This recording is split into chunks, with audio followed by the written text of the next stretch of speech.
우리가 지금 살아가고 있는 이 시대를 세상 사람들은 무슨 시대라고 합니까? 과학시대.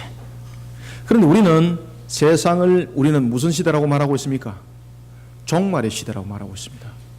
세상 사람들은 과학이 우선이 되어 있고 물질이 우선이 되어 있는 시대라고 그들은 말하지만은 우리는 이 시대를 향해서 하나님께서 우리에게 가르쳐 주신 말씀이 있습니다. 너희들은 이미 종말을 살아가고 있노라고. 우리의 여러분들 종말은 언제부터 시작됐을까요? 우리의 종말들은 이미 예수님께서 십자가에서 죽으시고 그리고 우리를 향하여서 구원의 십자가를 드는 그 순간부터 이미 종말은 시작된 겁니다. 요한계시록은 그것을 증명하고 있습니다. 사도 요한이 두루마리를 봅니다. 그런데 이 두루마리를 펼쳐야만이 이제 종말에 대한 상황들이 전개가 되어지고 새하늘과 새 땅이 열리지는데, 이 두루마리를 펼칠 수 있는 사람은 이 땅 위에 아무도 없었던 것입니다. 사도 요한이 슬퍼합니다. 이 두루마리에 인을 뗄 자가 누굽니까? 라고 말하니까 이렇게 말합니다. 이미 어린 양의 보혈로서 십자가에서 우리를 대속을 이루신 그분이 그 인을 떼신다고. 따라서 우리가 종말의 대환란에는 세 가지의 환란이 우리 속에 겹쳐지면서 종말이 우리 속에 정리가 되어지는데, 그 첫 번째가 바로 인의 재앙이었고, 두 번째가 나팔 재앙이었고, 세 번째가 대접 재앙이었습니다. 우리는 지금 여섯 번째 이제 인이 떼어지고 일곱 번째 인이 떼어지는 그런 한 단계의 순간 속에 우리는 놓여져 있습니다. 첫 번째 인과 그리고 다섯 번째 인이 떼어지기까지는 2000년이라는 세월이 흘러왔습니다. 얼마나 많은 세월이 흘러간지 모릅니다. 그러면은 목사님 앞으로 남은 이 나팔 재앙과 일곱 나팔 재앙과 일곱 대접 재앙은 이거 역사로 보면 한 10,000년은 가야 되겠군요 라고 말한다면 큰일 날 소리입니다. 성경을 여러분들 주시하셔야 됩니다. 그래서 성경을 반드시 여러분들 주시할 때에 하나님께서 왜 첫 번째 인에서부터 다섯 번째 인을 떼기까지는 2000년의 역사를 뒀는가라는 것입니다. 그것은 바로 성경은 이렇게 말하고 있습니다. 71마리의 양들을 불러 모으기 위해서였다. 그러면은 이제 여섯 번째 인이 떼지고 일곱 번째 인이 떼질 때는요, 그리고 나팔 재앙과 대접 재앙이 일어날 때는 신속하게 일어납니다. 아주 신속하게 일어납니다. 지금처럼 2000년 역사 천만이 여러분들. 그래서 성경은 그 내용들을 우리에게 이렇게 말하고 있습니다. 바로 42달의 환란이라고. 아주 신속하게 일어나게 되어 있습니다. 일곱 대접 재앙이 마귀의 세력을 향한 재앙이라고 말한다면, 일곱 나팔 재앙은 하나님의 택한 백성을 마지막으로 계수하는 두 번째 단계가 됩니다. 그러고 난 뒤에 주님께서 이 땅 위에 내려오시게 되는 겁니다. 그날이 여러분 멀지 않았습니다. 여섯 번째 인이 떼지는 그 순간은 하늘에서 기이한 현상들이 나타나게 됩니다. 지금까지 보지 못했던 것처럼 하늘은 흑암으로 뒤집히게 되어 있고, 마치 검은 상복이 전체를 휘어감은 것처럼, 뿐만 아니라 하늘의 별들이 무수하게 땅으로 떨어지게 됩니다. 요한계시록은 증거합니다. 땅은 대지진의 현상이 일어날 것이라고. 그런데 성경은 또 이렇게 말합니다. 그때가 종말이 아니라 종말의 서곡을 알릴 뿐이라고. 지금 이 시간에 여러분들은 예배를 드릴 때에 영적 긴장함을 가져야 합니다. 우리가 육신의 눈을 감아버리면 영의 눈도 함께 감겨지게 되어 있습니다. 어떤 분이 이렇게 말합니다. 목사님, 육신의 눈은 감아도 영의 눈은 뜨고 있습니다 라고 말하지만 죄송합니다. 영의 눈은 여러분들을 더욱더 감게 만들고 있습니다. 우리의 모습들은 항상 영육 간에 항상 교통을 하고 있다는 것을 여러분들이 반드시 기억하셔야 됩니다. 그래서 우리는 영적 흑암 상태에서 살아갈 때에 우리가 육신으로는 세상을 보지만은 영으로 세상을 보지 못하게 되어 있는 것들, 그런 우리의 모습들 속에 육신의 눈이 함께 감겨져 버리면 영의 눈은 더욱더 깜깜한 상태에 놓여지게 되는 것입니다. 우리는 이런 영적 흑암 상태에 놓여져 있습니다. 이런 영적 흑암 상태에서 만약에 영적 긴장함을 가지지 못한다면 여러분들은 마귀의 밥그릇 안에 반드시 놓이게 되어 있습니다. 이런 영적 흑암 시대에 내가 정말로 마귀의 사슬 속에 묶여 있는지, 내가 무엇을 향해서 달려가는지 세상 사람들은 알더라 모르더라는 것입니다. 오늘 에스겔을 통해서 우리에게 주시는 말씀도 그러한 동일한 말씀을 우리에게 주고 있습니다. 영적 흑암 시대에 마귀의 사슬에 묶여서 먹고 놀고 즐기는 일에 전력을 다하면서 지금 자신이 어디로 흘러가는지 모르고 살아가고 있는 그런 모습이 에스겔이 살고 있던 그 시대도 동일하게 일어났었습니다. 에스겔이 있던 그 시대에 이스라엘은 영적 흑암 상태에 놓여 있다 보니까 그들에게 나타났던 것은 바로 바벨론의 포로가 그들에게 답이었던 것입니다. 이스라엘은 세 번에 거쳐서 바벨론의 포로로 끌려갑니다. BC 605년에 바벨론의 포로로 끌려갔을 때는 다니엘을 비롯한 사드락과 메삭과 아벳노와 같은 14살의 중심이 되어 있던 아주 나라를 이끌어갈 수 있는 다음 세대들이 다 붙잡혀갑니다.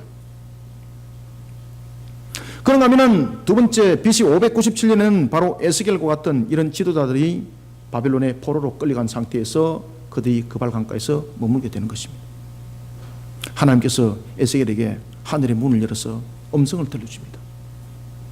그러나 에스겔에게 이렇게 말씀하십니다. 에스겔아, 네가 지금 포로로 끌려온 것으로 끝나는 것이 아니라 이 나라가, 이 예루살렘이 완전히 파멸에 이르를 것이다. 에스겔이 포로로 끌려온 지 11년이 지났을 때에 유다는 자신들이 정말로 이것은 무너지지 아니할 것이야, 빼앗김을 당하지 않을 것이야 라고 생각했던 예루살렘이, 그것도 예루살렘 성전이 비참하게 무너짐을 당하게 되는 겁니다. 이 예루살렘이 왜 무너졌는지, 예루살렘 성전이 왜 회파가 됐는지 하나님께서 말씀하십니다. 바로 영적 흑암이었다. 여기는 무엇보다도 중요한 것은 바로 영적 흑암 속에 사로잡힌 지도자들이 문제였습니다. 오늘 우리는 종말의 시대를 살아가고 있는 우리는 이런 영적 흑암 상태에 사로잡혀 있는 종말을 알지 못하고 살아가고 있는 세상, 이런 세상을 향해서 우리는 교회가 그리고 성도가 자신의 맡은 바에 책임을 다할 줄 알아야 돼요.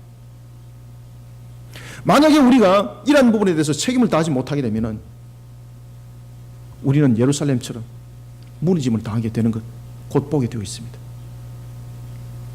특히 하나님께서 이 나라 이민족 위에 베풀어 주신 여러분들 은혜는 마치 예루살렘에 솔로몬이 성전을 세웠던 것 같은 그런 시대를 우리는 살아왔었습니다. 다른 나라와 다른 민족들은 경험하지도 못했던 그런 놀라운 복음의 역사는 우리 민족의 정말로 찬란한 역사의 빛이었습니다. 얼마나 많은 교회들이 세워진지 모릅니다. 우리 교회 주변만 해도 교회가 골목골목마다 그 수가 100개가 넘습니다. 얼마나 많은지 슈퍼보다도 교회 수가 더 많습니다. 그런데 문제는 이러한 속에서도 우리가 영적 책임을 다하지 못하는 속에 교회 수만 많아졌을 뿐이라는 것입니다. 책임을 다하지 못하는 교회는 십자가가 아닙니다. 책임을 다하지 못하는 성도는 성도가 아닙니다. 오늘 주님께서는 에스겔을 통해서 우리의 그것을 가르쳐주고 있는 겁니다. 책임을 다하는 자들이 되어라. 사랑하는 성도 여러분, 우리는 영적 흑암에 사로잡혀 있는 종말을 알지 못하고 살아가고 있는 이 시대에, 이 세상을 향해서 우리는 어떤 책임을 다하는 십자가 교회, 십자가 성도들이 되어야 될까요? 1절과 2절, 2절을 우리 한번 읽읍시다. 시작. 여호와의 말씀이 내게 임하여 이르시되 인자야 너는 이스라엘 목자들에게 예언하라. 그들 곧 목자들에게 예언하여 이르기를 주 여호와께서 이같이 말씀하시되 자기만 먹는 이스라엘 목자들은 화 있을진저 목자들이 양떼를 먹이는 것이 마땅하지 아니하냐. 아멘. 자, 오늘 본문에 보면은 하나님께서 이스라엘이 예루살렘의 무너짐을 당하고 그리고 그들이 포로 상태로 놓여져 있는 것에 대해서 영적 흑암 상태에 사로잡힌 속에 그들은 무너짐을 당하게 됐는데, 거기에 대해서 하나님께서 이렇게 말씀하십니다. 에스겔아, 너가 예언하라. 여러분들, 예언한다는 것은 자신이 아는 것을 말하는 것이 아니라 하나님께서 알게 하신 것을 말하는 것이 예언이죠. 그러면 에스겔은 하나님께서 어떤 것들을 알게 했을까요? 나라가, 민족이 왜 이 모양이 되었는지를, 영적 상태를 보여주는 겁니다. 에스겔이 깜짝 놀랍니다. 자신도 비록 포로 상태에 끌려왔지만은 하나님께서 이스라엘의 그 영적 상태를 보여주는데 그것이 자신이 상상했던, 자신이 겪었던 그 이상이었습니다. 깜짝 놀라는 겁니다. 그러면서 하나님께서 하나하나 맥을 짚어주면서 뭐라고 말씀하시는가 하면은, 에스겔아, 너가 예언을 하되, 어디를 향해서 예언을 하라고 이야기를 하고 있습니까? 목자들 향해서 예언을 하라. 사랑하는 성도 여러분, 이것이 지금 이 시대를 향한, 우리 교회와 성도들을 향한 음성인 줄 여러분들이 아시길 바랍니다. 이 목자라는 것은 어떤 한 사람을 지칭하는 것이 아니라, 목자라는 것은 그 시대를 책임을 지는 자를 목자라고 말하는 겁니다.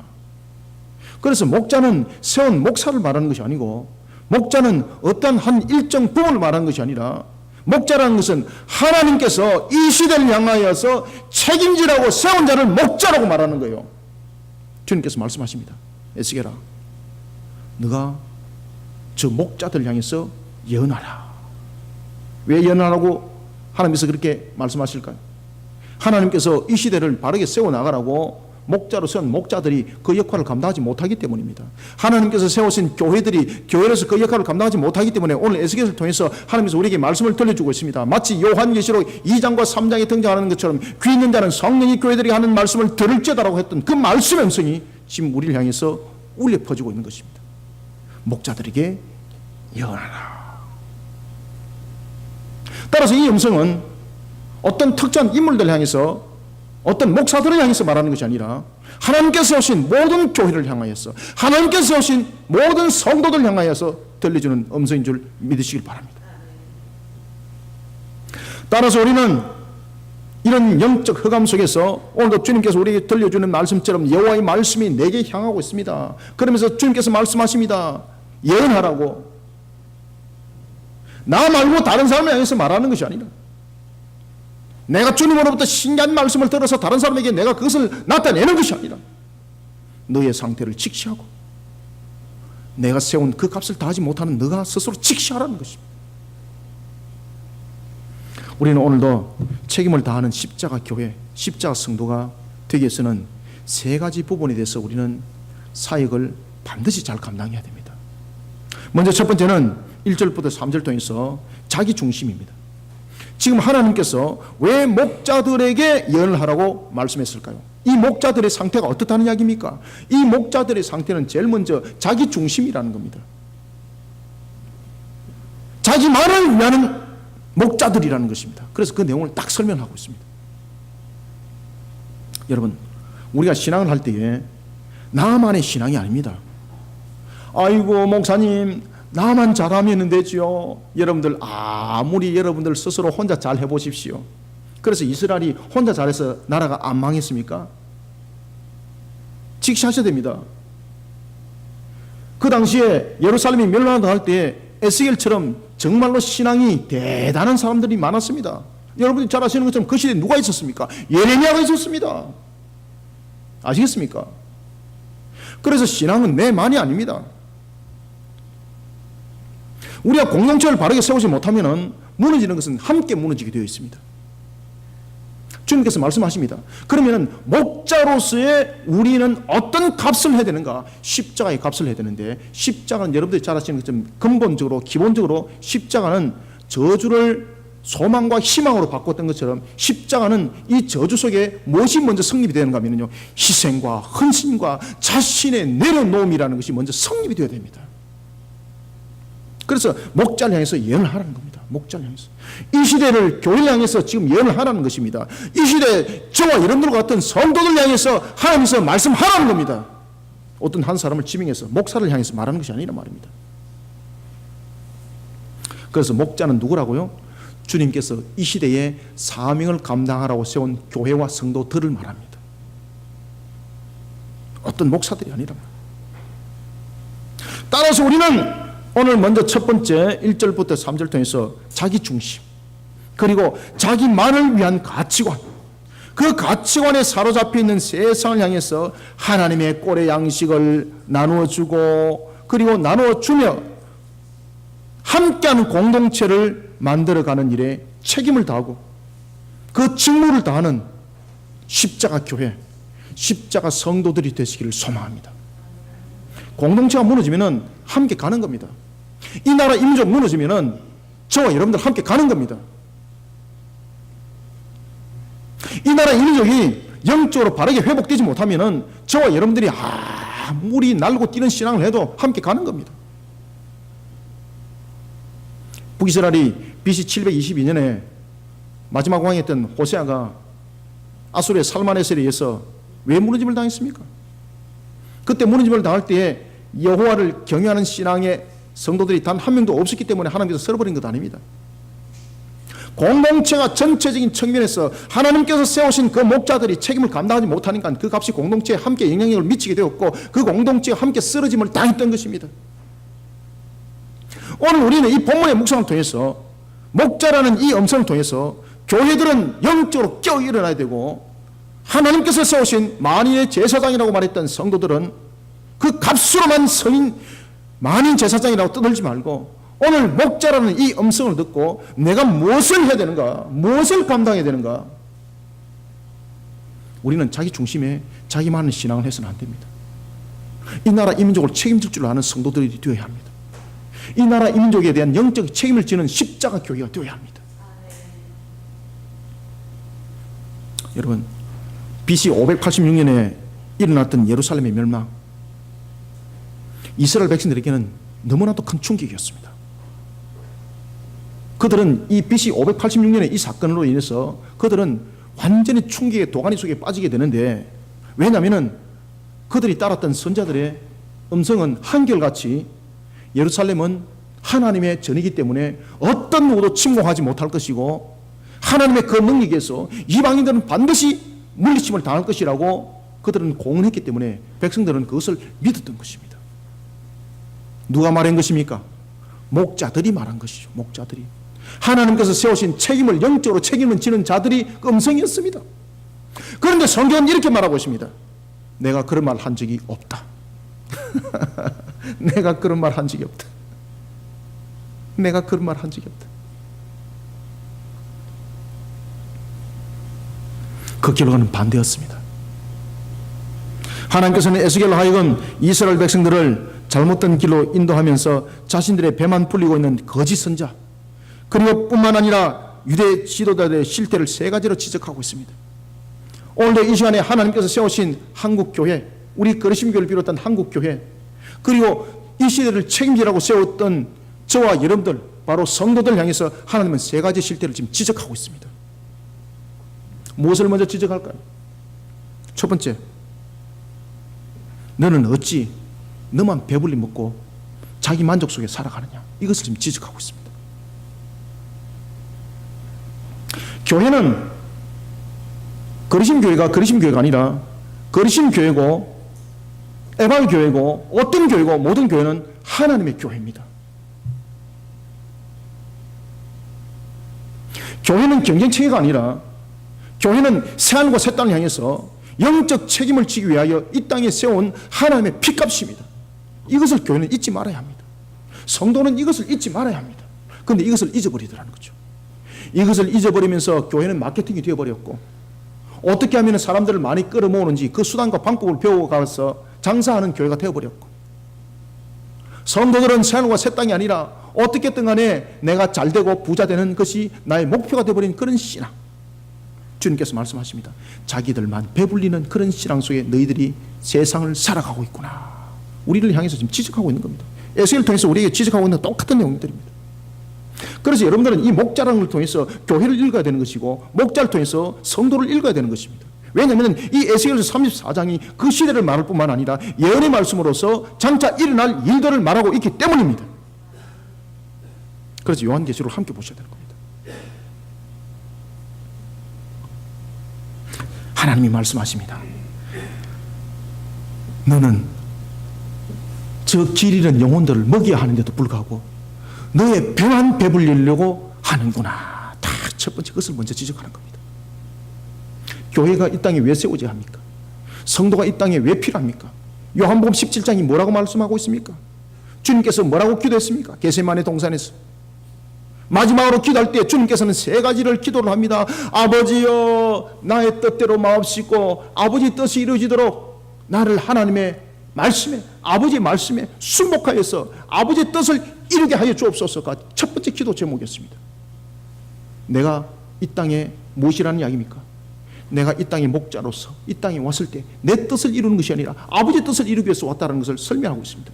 두 번째와 세 번째는 무슨 기도를 하고 있습니까? 남아있는 제자들 향해서 기도를 하고 있고, 세 번째는 성도들 향해서 기도를 할 때에 주님께서 이렇게 기도하십니다. 아버지여, 나를 데리고 가시고 난 뒤에 이제 제자들이 남았습니다. 제자들은 이 땅에 그들을 전도하여서 하늘에 데리고 가는 것이 목적이 아니라 이 땅에 두어서 아버지의 뜻을 이어가기 위해서 제자들을 세웠습니다. 그리고 앞으로 또 성도들을 세울 것입니다. 이들에게 아버지의 뜻이 이루어지도록, 장차 일어날 성도들에게 아버지의 뜻이 이루어지도록 나에게 주신 그 권능을 이들에게도 주옵소서. 그것이 예수님의 기도였습니다.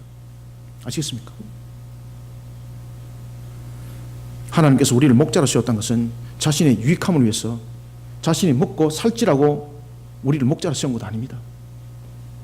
하나님께서 이 땅 위에 교회를 세운 것, 그리고 성도라고 우리를 세운 것, 우리를 잘 되라고 하는 것이 아니라 하나님의 뜻을 이루기 위해서 영적으로 병들어 있는 그 공동체를 책임을 지고, 겟세마네 동산에서 요한복음 17장에서 주님께서 그렇게 기도했던 것처럼 그 사명의 값을 감당하라고 우리를 세웠습니다.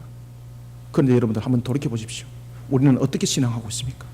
교회들이 어떻게 달려가고 있습니까? 자기 중심, 자기만을 위한 가치관.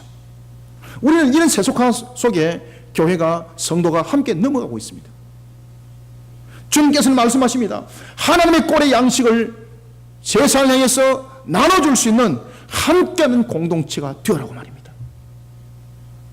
그래서 첫 번째 그렇게 지적을 하는 겁니다. 우리의 상태를 지적할 때 너희들은 자신의 유익만을 바라보는 자구나, 딱 지적을 하는 거예요.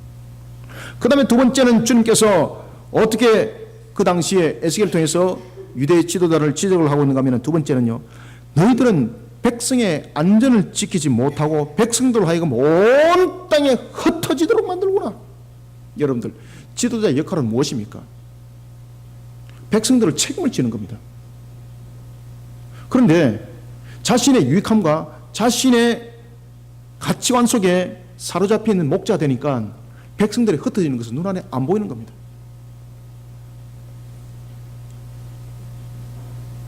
하나님께서 이렇게 지적합니다. 그들은 먹이는 목자가 아니라 자기만 먹는 목자구나. 여러분들, 목자는 먹는 자가 아니라 먹이는 자가 목자입니다.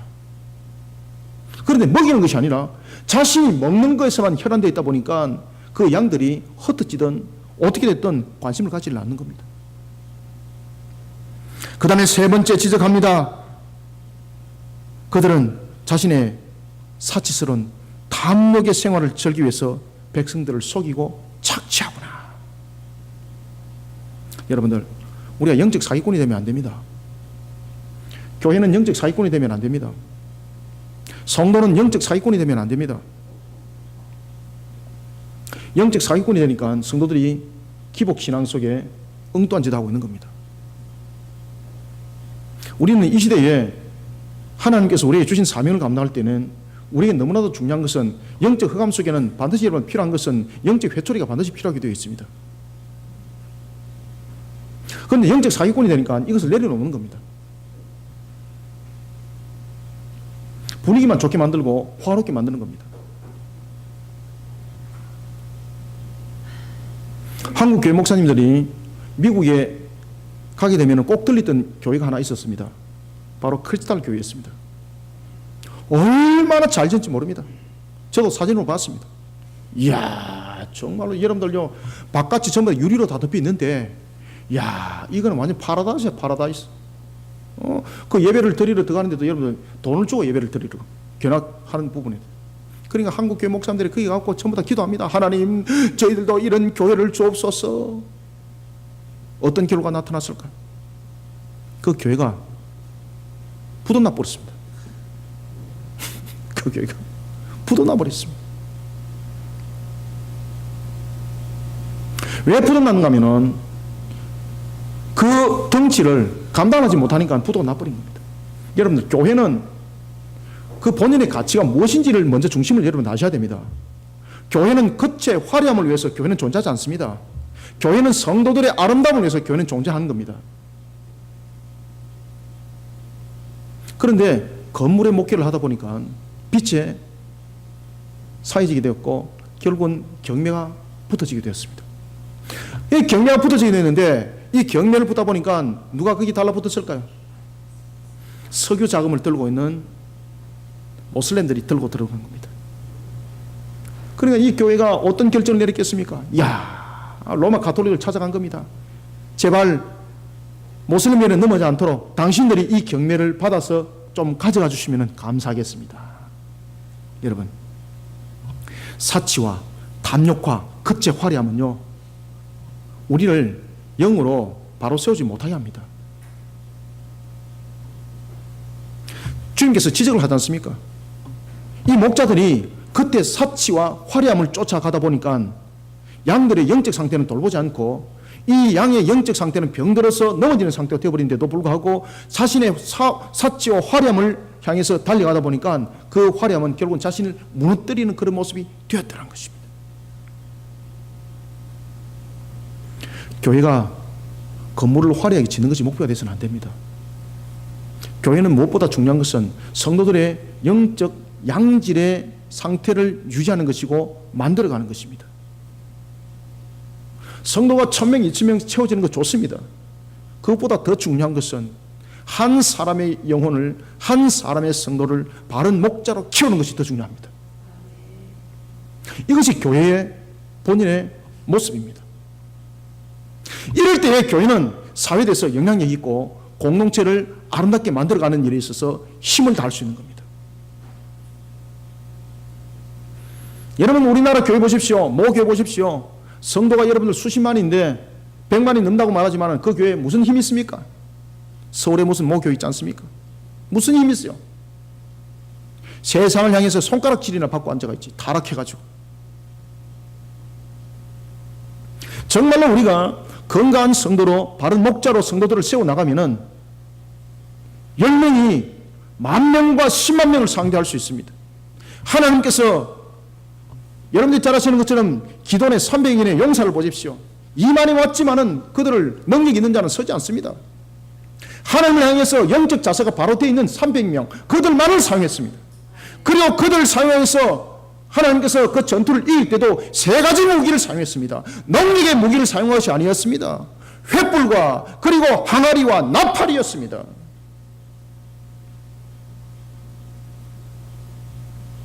요한계시록은 성경 가운데 종말에 관한 사실을 가장 우리에게 상세하게 잘 알려주고 있는 귀한 책입니다. 이런 요한계시록 2장과 3장에 보면은 7교회가 등장합니다. 특히 요한계시록은 그 문제를 풀어나갈 때에, 문장들을 풀어나갈 때에 분명히 그 숫자에 대한 상징적인 의미를 함께 해석을 해야 됩니다. 그러지 않으면 그 문장들은 해석되지 않습니다. 7이라는 것은 완전수입니다. 다시 말하면 7교회만을 말하고 있는 것이 아니라 이 땅 위에 있는 모든 교회를 말하고 있는 것이고, 그리고 그것은 이 땅 위에 세운 하나님께서 값을 주고 세운 목자들 향해서 말하고 있는 것입니다.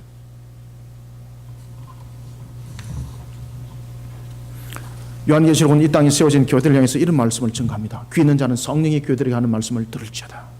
성령이 교회들에게 하는 말씀을 들을지어다. 하나님께서는 7교회를 돌아보면서 얼마나 자기 중심, 얼마나 자기만을 위한 가치관에 사로잡혀 있는지를 돌아보도록 합니다. 하나님께서는 에스겔을 통해서 바벨론에 포로된 이스라엘 백성들을 향하여 말씀하심과 그리고 요한계시록 7교회를 통해서 주신 말씀, 그것은 동일한 말씀입니다. 그 음성은 종말의 시대를 향하여 살아가고 있는 저희들에게도 지금 동일한 음성으로 들려지고 있습니다. 마태복음 24장 38절을 통한 종말의 상황에 대해서 성경은 우리에게 또한 동일한 이런 말씀을 또한 주고 있습니다. 노아 시대 때 사람들은 홍수 심판이라는 재앙이 자신들의 코앞에 다가왔음에도 불구하고 이들은 자기만을 위한 가치관에 사로잡혀서 먹고 마시고 장가들고 시집가고 세상에서 얻을 수 있는 만족을 구하는 일에 혈안이 되어 있었습니다. 그러면서 마태복음 24장 39절은 계속해서 이렇게 말씀합니다. 그러나 홍수가 나서 그들은 다 멸함을 당했습니다. 근데 중요한 것은 그들이 멸함을 당하는 그 순간도 이들이 영적 흑암 속에 사로잡혀 있다 보니까 깨닫지 못하고 있었습니다. 사랑하는 성도 여러분, 십자가는 우리에게 두 가지 사실에 대해서 분명한 것을 말하고 있는 방주입니다. 첫 번째는 우리의 죄를 완전하게 대속하신 주님의 흔적을 증거하는 방주입니다. 그리고 두 번째는 십자가는 영적 흑암에 사로잡힌 그런 자들 향해서 자신이 영적으로 흑암 속에 사로잡혀 있는 것을 알지 못하는 그들 향해서 그들을 일교라고 이 땅 위에 우리에게 허락하신 방주입니다. 여러분, 노아가 방주를 만들고 방주 안에 그냥 잽싸게 들어갔습니까? 방주를 만들면서 그가 무엇을 했습니까? 그렇죠. 하나님의 말씀을 증했던 겁니다.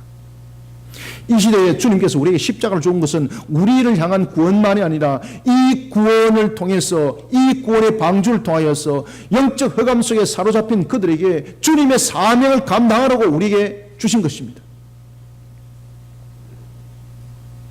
그러나 세상은 깨닫지 못합니다. 깨닫지 못할지라도 우리는 주님의 주신 사명을 끝까지 감당하는, 그러면서 공동체를 오늘도 함께하는 공동체를 만들어가는 일에 책임을 다하는 십자가 교회, 십자가 성도들이 되어야 합니다. 요한계시록 13장 5절에 가면은 거짓 선자와 같은 적그리스도의 세력들이 42달 동안 온갖 권세를 가지고 이 땅을 휘두를 것을 성경은 우리에게 증가하고 있습니다. 마귀의 세력에 사로잡혀 자기 중심과 자기만을 위한 가치관으로 놀아나고 있는 세상, 그 세상을 향해서 승리 깃발인 십자의 말씀을 높이 들으라고 우리에게 말씀하고 있습니다. 그리고 세상을 향해 하나님의 꼴의 양식을 나눠주라고 말하고 있습니다. 여기에서 우리는 하나님, 세상이 얼마큼 타락했는데 그들에게 말해봐야 소용없어요, 이 말 하는 것이 아닙니다. 하나님은 비록 세상은 그러할지라도 우리로 하여금 십자가를 들은 자는 그 사명을 감당하는 것이 우리에게 맡기진 바라는 것입니다.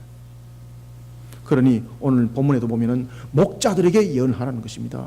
목자들에게, 아시겠습니까? 목자라는 것은 무엇입니까? 내가 판단하여서 결론 맺는 것 아닙니다. 목자라는 것은 자신이 책임지고 자신의 생명을 바칠지라도 그 양들을 지키는 것이 목자의 책임인 것입니다. 따라서 목자에게는 판단과 편견이 필요한 것이 아닙니다. 어쨌든 간에 그 양들을 구해야 되는 것이 목자의 책임인 것입니다. 주님께서 우리에게 십자가의 방주를 줬습니다. 나를 향해서는 그 십자가가 구원의 방주였다면 세상을 향해서는 그들에게 구원의 십자가를 통해서 그들로 하여금 구원 안으로 들어오라고 우리에게 주신 사명이기도 한 것입니다. 그런데 이 사명의 깃발을 안 들려고 그러는 거예요. 내만을 향한 그런 구원의 십자가만을 붙들고 있습니다. 그런데 문제는 내만을 위한 십자가를 붙들고 있었는데 공동체가 무너져 버렸습니다. 이스라엘이 그렇게 된 겁니다.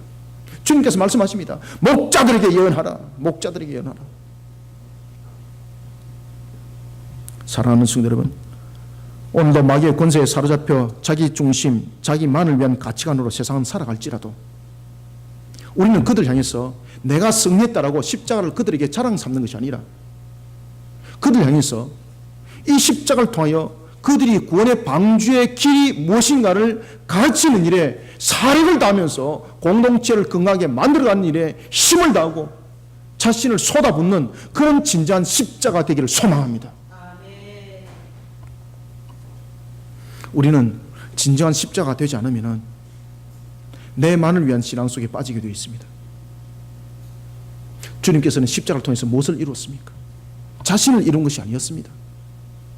아버지의 뜻을 이룬 것입니다. 그러면 주님께서 오늘도 우리에게 십자가의 구원의 방주를 줬다면, 오늘도 우리로 하여금 그 십자가의 구원의 방주를 통해서 우리로 목자로 세웠다면, 우리는 그 목자로서 자신이 들고 있는 십자가, 자신에게 주어진 그 십자가를 가지고 진정한 가치를 바라고 진정한 가치를 드러내야 되는 것입니다. 오늘도 세상을 향해서 주님의 꼴의 양식을 진정하게 나눠줄 수 있는 그런 십자가 교회 되기를 소망합니다. 그런 십자가 성도들이 되기를 축원합니다. 다음에는 두 번째, 우리가 4절을 한번 읽겠습니다. 시작. 너희가 그 연약한 자를 강하게 아니하며 병든 자를 고치지 아니하며 상한 자를 삼해주지 아니하며 쫓기는 자를 돌아오게 하지 아니하며 잃어버린 자를 찾지 아니하고 다만 포악으로 그것들을 다스렸도다. 아멘. 지금 여기서 보면 여러분들 5가지를 이야기를 합니다. 목자가 분명히 이 5가지를 등한시 하면 안 된다는 이야기입니다. 그런데 문제는 이 5가지를 통해서 오히려 자신이 그것을 이용해 먹더라는 것입니다. 교회가, 성도가 이런 신앙을 하게 되면 하나님이 반드시 묻습니다. 강력하게 하나님께서 징계 회초를 듭니다. 우리는 어떻게 책임을 다하는 십자가 교회, 어떻게 책임을 다하는 십자가 성도가 되어야 되겠습니까? 먼저 우리는 4절부터 5절 두 번째, 거짓된 목자들에게 유린당하여서 탐욕의 세월을 살아가고 있는, 그러면서 영적 분별력을 잃어버린 영혼들을 우리는 바르게 일깨우고 바른 길로 인도하는 일에 책임을 다하는 십자가 교회, 십자가 성도들이 되기를 소망합니다. 하나님께서는 에스겔에게 이스라엘의 목자들이 돌봐야 될 그런 자들의 상태, 그것을 5가지로 설명합니다. 5가지로. 앞에는 목자들의 영적으로 병든 3가지의 상태를 설명했다면, 이제는 목자가 이스라엘을 돌봐야 될 5가지를 설명하고 있습니다. 그런데 문제는 이 5가지를 통해서, 그는 이 5가지를 통해서 그 사명을 감당하는 것이 아니라 목자로서 이름만 가지고 오히려 이 5가지를 이용해 먹더라는 것입니다. 하나님께서 세우신 교회가 만약에 이 5가지 사역을 못한다면, 그러면서 교회가 세상을 향해서, 그리고 또한 성도를 향해서, 뿐만 아니라 성도들이 세상을 향해서 오늘 주신 이 사명을 감당하지 못한다면 그 가치는 그것으로 끝나는 것입니다. 이것이 지금 종말의 음성입니다. 그렇기 때문에 종말은 보면은 하나님께서 먼저 7인에 대한 나팔 대접장을 먼저 말하는 것이 아니라 7교회를 먼저 설명하고 있는 겁니다. 귀 있는 자는 성령의 교회들이 하는 말씀을 들을지다. 심지어 하나님으로부터 칭찬을 받았던 빌레델비아 교회, 유일하게 7교회 가운데서 칭찬을 받았던 빌레델비아 교회를 향해서도 하나님께서 동일하게 말씀하셨습니다. 귀 있는 자는 성령이 교회들에게 하는 말씀을 들을지어다. 아멘.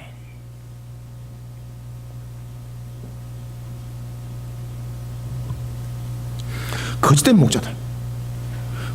목자들에게 유린당하여서 탐욕의 세월을 살아가고 있는 영적 분별력을 잃어버린 영혼들을 우리는 바르게 일깨워야 됩니다. 그들을 바른 길로 인도하는 일에 우리는 책임을 다하는 십자가 교회, 십자가 성도들이 되어야 됩니다. 하나님께서 에스겔에게 목자가 돌봐야 될 그런 자들의 상태를 5가지를 설명합니다. 왜 목자가 필요한지. 이 세상에 여러분들 지금 영적 흑암 속에 놓여있는 자들은 이런 5가지 상태로 지금 놓여져 있습니다. 먼저 첫 번째는 연약한 자입니다. 세상은 여러분들 다 연약한 자들입니다. 세상에 여러분들 눈으로 볼 때는 그 사람이 내보다도 힘이 있고 능력이 있고 재력이 있어 보이죠. 그렇지만 불신자들은 전부 다 여러분들도 다 연약한 자들입니다. 몇 프로? 100%입니다. 완전하게 그들은 연약한 자들입니다. 그들은 이미 마귀의 세력 속에 사로잡힌 자들입니다. 그러니 그들은 마귀와 전투 속에서 절대 이길 수 없는 연약한 자들입니다. 아시겠습니까? 세상에 우리의 눈으로 볼 때는 강한 자고 능력 있는 자지만은 결국은 그가 세상으로부터 구원받는 것이 아니라 세상으로부터 세 속에서 구별돼서 구원받는 것 아니겠습니까? 그런데 그들은 그들 스스로가 자신들을 사로잡고 있는 마귀를 헤쳐나갈 수 있는 능력이 없습니다. 그래서 세상은, 그리고 세속 속에 놓여있는 자들은 전부 다 여러분 연약한 자들입니다. 세상 사람들 볼 때 우리는 너무나도 연약한 자들입니다. 보잘것없습니다. 가진 것 없습니다. 그렇지만 우리는 이미 영적으로 이긴 자이기 때문에 우리가 강한 자입니다. 주님께서 교회를 세웠습니다. 교회가 교인이 10,000명 있고 1,000명 있는 교회가 강한 교회가 아닙니다.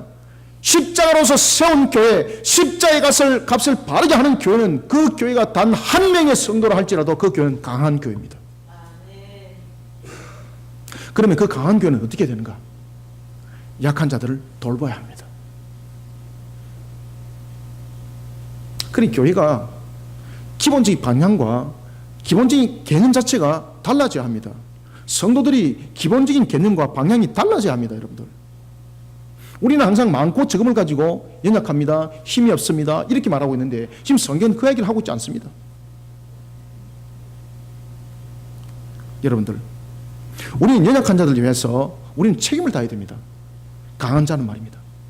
만약에 그 강한 자가 약한 자를 돌아보지 못한다면 그 강함은 하나님 앞에 필요가 없는 강함입니다. 하나님께서 꺾어버립니다. 이게 어디에 나타나는가 하면 바로 사무엘서에 나타납니다. 여러분 사무엘서를 묵상을 잘 하십시오. 사무엘서를 여러분 묵상하시다 보면은 사무엘상 17장 34절과 35절에 누가 등장합니까? 우리가 너무나도 좋아하고 세상 사람들이 제일 잘 알고 있는 다윗. 다윗이 사무엘상 17장에 보면은 누가 싸웁니까? 에? 사자와 싸우고 곰과 싸워요. 왜 싸웁니까? 자기를 위해서 싸우나요?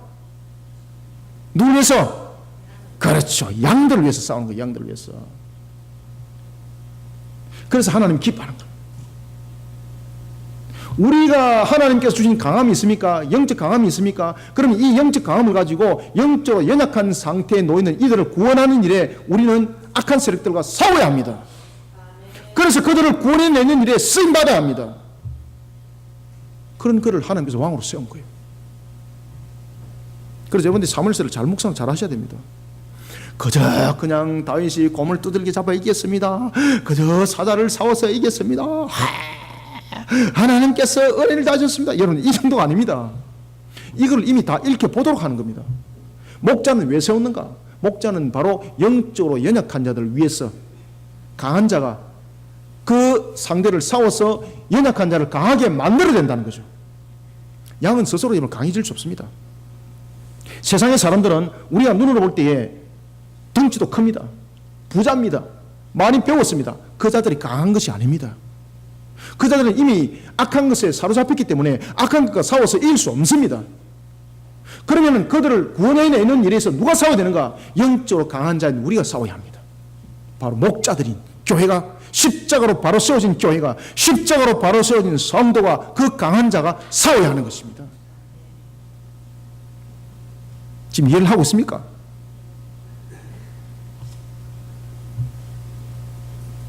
얼마나 여러분들이 지금 수준이 높은지 모릅니다.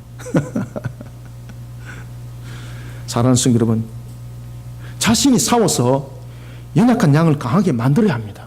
목자는 이것이 진정한 목자의 자세인데 오늘 본문에서 보면 오히려 약한 자를 팔아먹더라는 것입니다.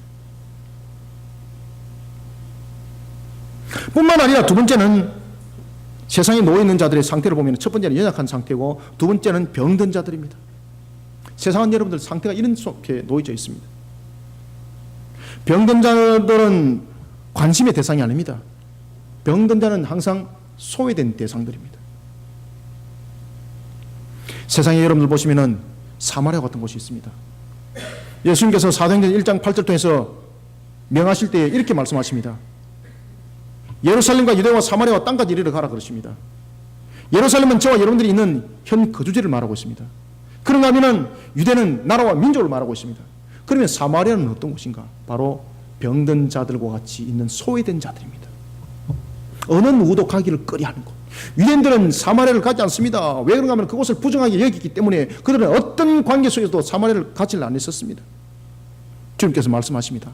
병든 자를 향해서 너희들은 목자로서의 그 값을 따야 된다.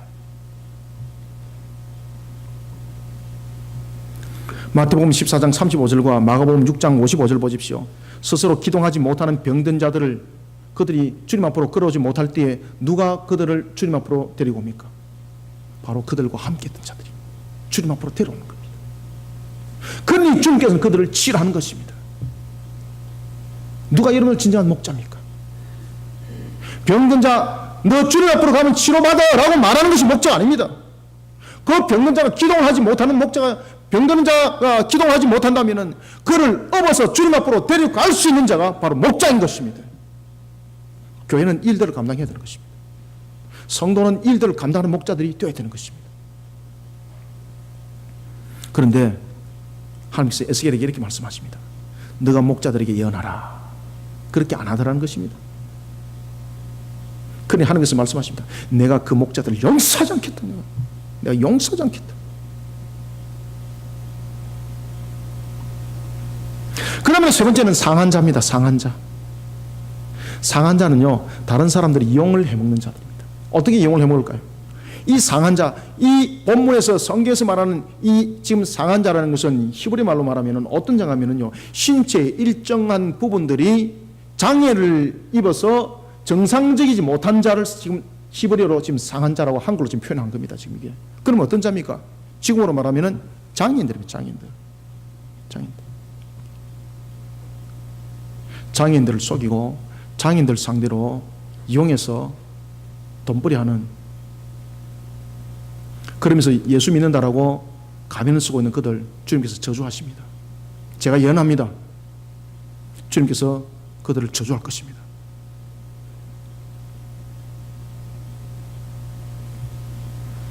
신체 일부가 장애를 갖고 있는데 정상적인 활동을 하지 못한다고 그들을 이용해 먹는 그런 사회, 그런 목자들 주님께서 용서하지 않는다고 오늘 본문에서 이야기를 다 하고 있습니다.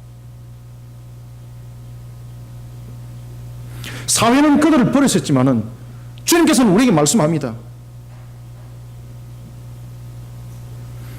그들을 천국 잔치 불러 모으라고. 누가복음 14장 13절에 말합니다. 잔치를 베풀려거든 차라리 가난한 자들과 몸 불편한 자들과 저는 자들과 맹인을 청하라. 그리고 네 번째는 쫓기는 자들입니다. 사회는, 지금 세상은 마치 쫓기는 자들과 같이 그들은 살아가고 있습니다.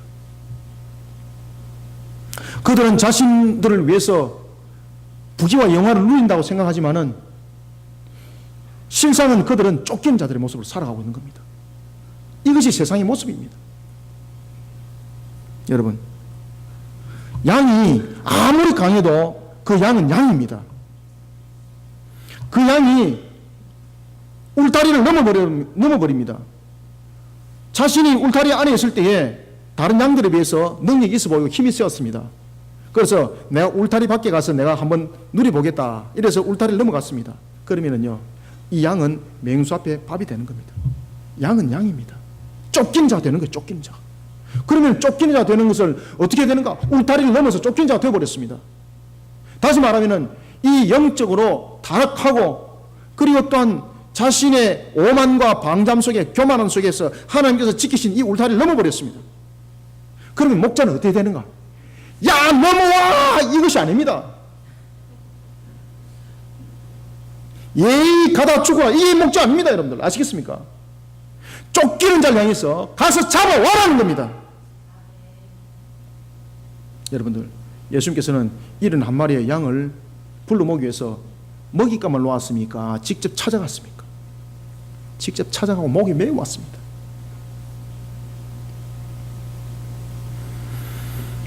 누가복음 15장 13절 보십시오. 방탕한 한 아들이 있었습니다. 아버지로부터 살림을 받아 먼 길로 떠나버렸습니다.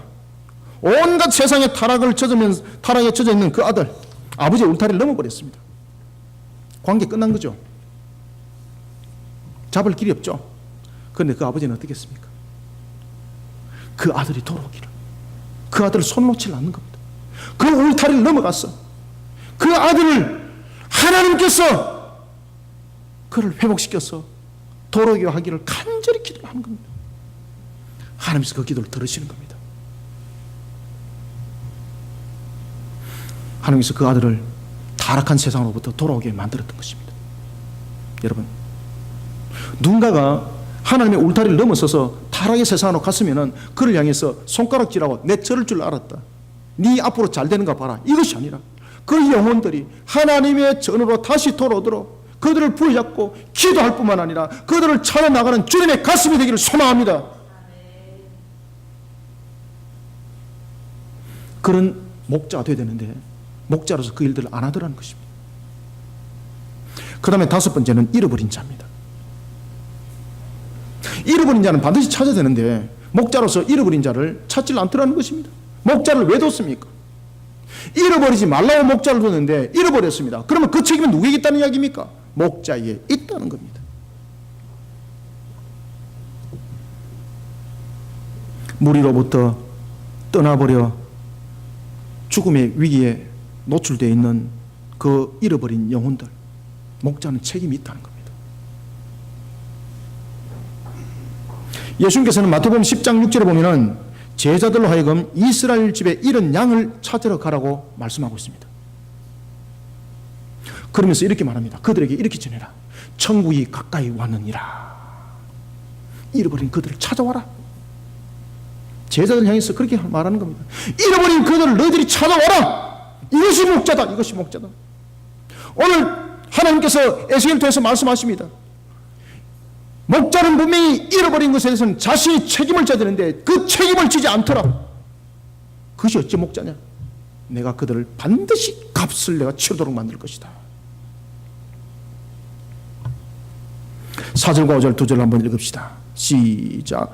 너희가 그 연약한 자를 강하게 아니하며 병든 자를 고치지 아니하며 상한 자를 삼해주지 아니하며 쫓기는 자를 돌아오게 하지 아니하며 잃어버린 자를 찾지 아니하고 다만 포악으로 그것들을 다스렸도다. 목자가 없으므로 그들이 흩어지고 흩어져서 모든 들짐승에 못이 됐더라. 밥이 되었도다. 아멘. 여러분, 세상에는 두 가지의 거짓된 목자들의 형태가 있습니다. 첫 번째는 하나님의 말씀을 왜곡되게 가르치면서 자신의 배를 불리는 목자입니다. 그리고 두 번째는 세상에 주는 부와 명예를 쫓아가게 만들면서 자신의 편에 서도록 가르치는 목자입니다.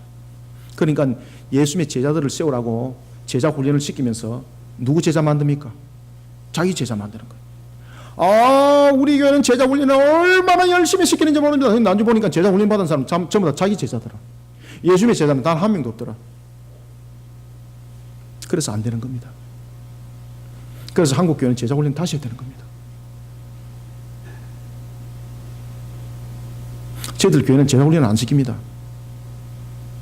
주님의 말씀으로 우리는 주님의 자녀를 만들어가는 일을 하고 있습니다.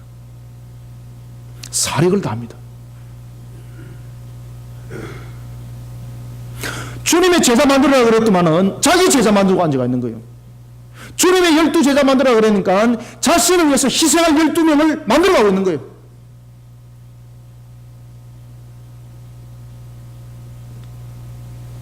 주님의 나라를 위해서 헌신하는 것이 아니라 자기를 섬기게 만들고,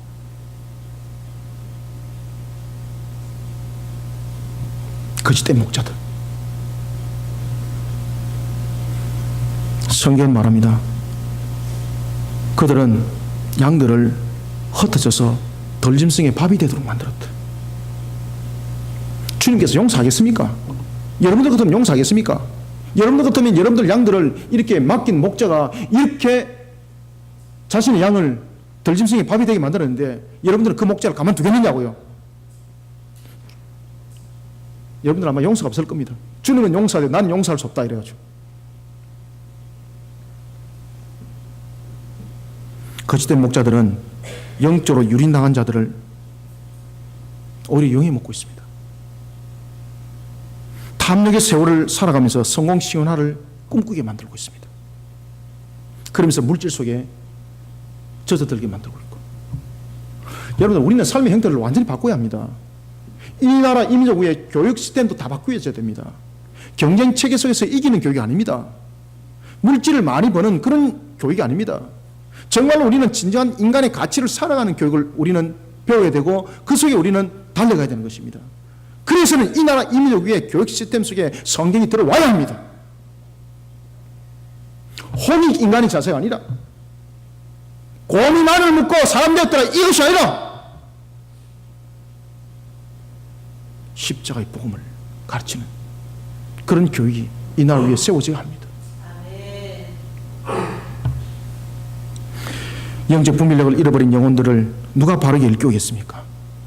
에베소서 2장 16절의 말씀처럼 하나님과 세상을 화목하게 이끌어낸 십자가, 요한복음 19장 30절 다 이뤘다라고 말씀하신 그 십자가 말씀으로 분별력 잃어버린 영혼들을 우리는 일깨우는 일에 목자가 되어야 합니다.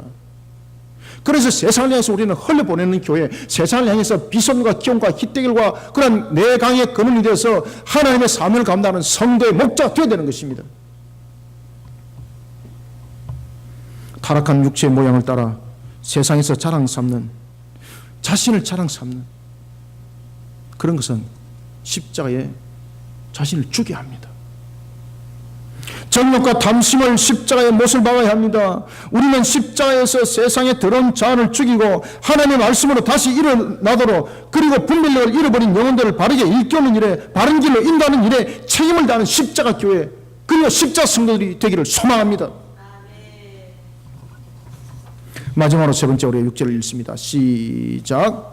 내 양떼가 모든 산과 높은 맷뿌리마다 유리되었고 내 양떼가 온 지면에 흩어졌으되 찾고 찾는 자가 없었도다. 아멘. 세 번째로 마지막으로 직무유기하면 안 됩니다. 세상에서 버려진 헐벗은 영혼들에 대해서 자신에게 주어진 그 직무를 포기하고 있는 세속주의 교회가 되어서는 안 됩니다. 그에 대해서 책임을 통감할 줄 아는 십자가 교회, 십자가 성도들이 되시기를 소망합니다. 우리는 직무유기하면 안 됩니다. 에스겔 선지자는 이스라엘의 목자들이 양들을 돌보지 않음을, 그리고 그 양들이 돌보지 않음으로 인해서 양들이 얼만큼 큰 피해를 입었는지를 5절과 6절을 통해서 말씀하시기를 이렇게 말씀합니다. 들짐승이 다 잡아먹었다. 들짐승이 다 잡아먹었다. 교회가 직무를 유의하게 되면은, 성도들이 직무를 유의하게 되면은요, 하나님의 양들을 세상에 음란한 세력들이, 마귀의 세력들이 다 잡아 먹어버립니다. 그럼 누가 책임지느냐고 말입니다. 아이고, 자기가 잘못했기 때문에 그 책임이 자기에게 있죠. 천만에 여러분들요, 주님께서 세우신 목자에게 값을 묻습니다. 직무유기라고.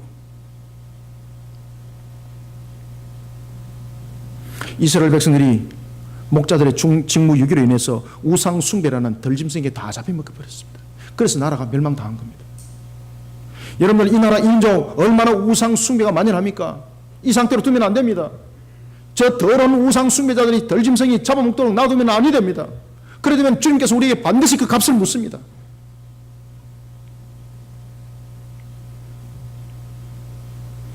주님께서 말씀하십니다. 내 양떼가 온 지면에 흩어지되 찾고 찾는 자가 없었도다. 직무유기하면 안 됩니다. 하나님께로 바르게 인도하는 일에 우리는 책임을 다 감당해야 됩니다. 교회와 성도는 고린도전서 3장 8절에서 말씀하고 있는 것처럼 영의 직분을 받은 자들입니다. 얼마나 영광의 직분인지 모릅니다. 안주집사로서 여러분들 직분 받았습니까? 서희집사로서 직분 받았습니까? 주일학교 교사로서 여러분들 직분 받았습니까? 제가 목사로서 제가 직분을 받았습니다. 왜 줬습니까? 영광의 직분입니다. 이것 가지고 여러분들 흉내내라고요? 이것 가지고 여러분 자랑 삼으라고요? 천만에 여러분들요. 직무를 감당하라고 직분 준 겁니다. 직무를 감당하지 못하는 직분은 주님으로부터 강력한 징계를 받게 되어 있습니다.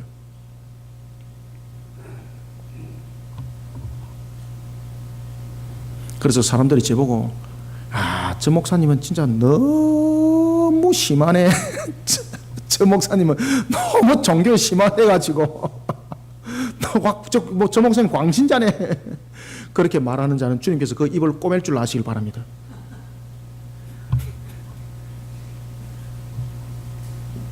여러분, 지금 제가 종교 행위하고 있습니까? 아닙니다. 사는 길을 지금 말하고 있는 겁니다.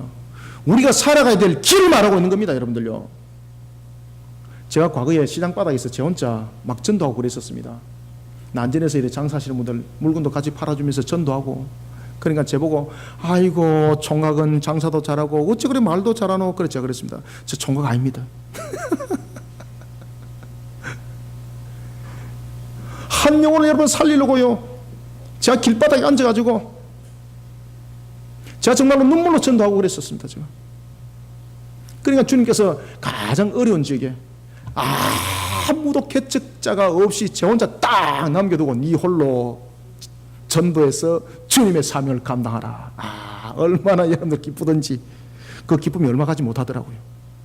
어이구 나중에 보니까 나중에 힘드니까 나중에 제가 넘어지기 시작하는데 주님 정말로 이럴 겁니까? 근데 주님께서 제게 신호를 주는 거예요. 윤혜야 너 지금 선교하러 왔잖아. 기도 제목 바꿔. 그래 그날부터 제가 이렇게 기도했습니다. 하나님 감사합니다. 오늘도 점심 먹고 제가 또 선교 현장 나갑니다. 할렐루야. 주께서 역사를 이렇게 세워주시고 새하늘과 새 땅의 문이 열리게 하여 주옵소서. 그렇게 막 선교하러 나가니까 여러분들 얼마나 기쁨이 있는지. 그리고 주님께서 그날 저한테 소망과 희망의 메시지를 주는 거예요. 어떤 한 분을 만났는데 그 당시에는 이제 교회 차도 없고 아무것도 없었기 때문에 차비도 없고 왜 뭐 헌금도 1,000원짜리 하나 안 들어왔으니까 제가 2년 반 동안 제가 교회에서 먹고 자고 했습니다. 제가 아무것도 교회 없습니다. 아무것도 교회 없고 교회는 오직 두 개만 있었습니다. 성경과 책. 그래서 제가 3가지만 했습니다. 기도, 말씀 연구, 그 다음에 전도. 이 3가지만 했습니다. 그러니까 하나님께서요 저를 놀랍게 쓰시더라고요. 그러니까 한 날은 선교를 하고 있는데 어떤 분이 저에게 성경에 대해서 질문했습니다. 얼마나 감사해요. 성경을 펴지도 않는데 막 성경을 하나님께서 보게 하시니까 제가 가르쳐 드렸습니다. 그러니까 그분이 이렇게 말씀하십니다. 목사님 교회는 어디입니까? 그럼 나중에 보니까 제가 너무 많이 걸어왔어요. 제가 이렇게 말했습니다. 저희 교회는 선생님 여기서 멀어서 못 갑니다. 그러니 가까운 교회에 건강한 교회에 출석하셔서 신앙하십시오. 그러면서 제가 걸어오는데 그분이 뒤통수 대놓고 큰 소리로 야 내가 정말로 오늘 진짜 전도자를 만났구나. 제가 금성 들은 거예요. 금성. 와 얼마나 기쁜지 막 걸어오면서 울었습니다. 제가 주님 감사합니다. 주님 감사합니다. 주님 감사합니다. 사랑하는 성도 여러분, 우리는 직무를 모든 부분에 대해서 자신에 대한 직분에 대해서 직무를 다 감당하는 우리 모든 성도들이 되시기를 소망합니다. 교회는 무엇입니까? 성도는 무엇입니까? 영광의 직분 아닙니까? 종교 행위해야 하라고 준 것도 아닙니다. 안수집사 직분 왜 줬습니까? 종교 행위해야 하고 준 것도 아닙니다. 그런데 안수집사가 그 직무를 감당을 하지 못하고 다른 사람에게 본이 되지 않습니다. 그러면 어떻게 되겠습니까? 목사가 만약에 설교하면서 막 떠들어 놔놓고 자신은 돌아서서 엉뚱한 짓 합니다. 그럼 어떻게 되겠습니까?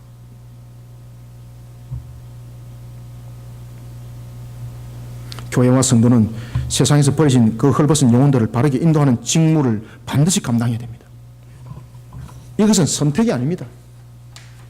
만약 교회와 성도가 이 직무를 감당하지 못하면 요한계시록 2장과 3장을 통해서 들려준 그 음성이 저와 여러분들을 향한 그런 음성이 됩니다.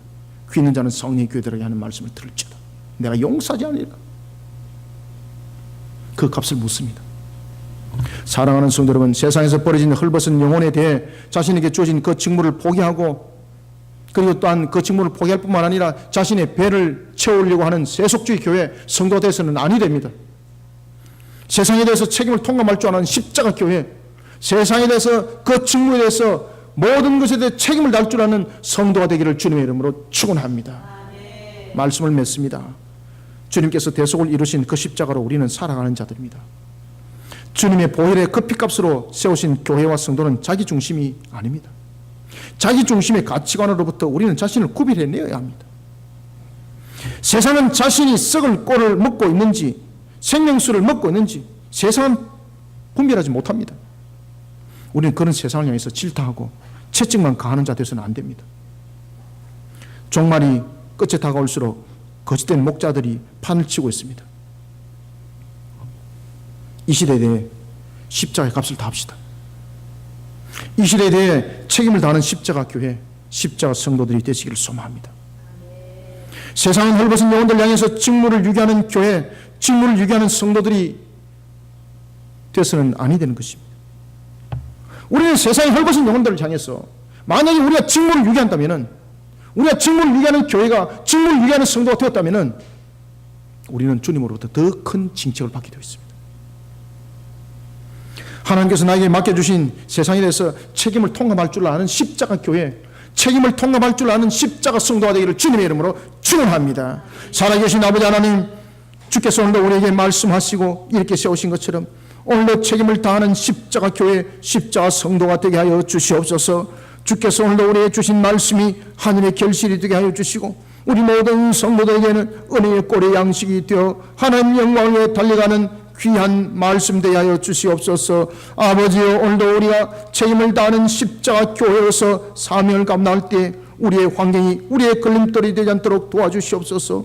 우리 성도들이 십자가의 성도로서 그 사명을 직무를 감당하기에 부족함이 없도록 모든 환경들, 우리의 약함을 아시는 하나님이여 모든 환경들을 조성하여 주시고 만들어 주셔서 주님의 사역 사명을 죽도록 감당할 수 있는 길을 가게 하여 주옵소서.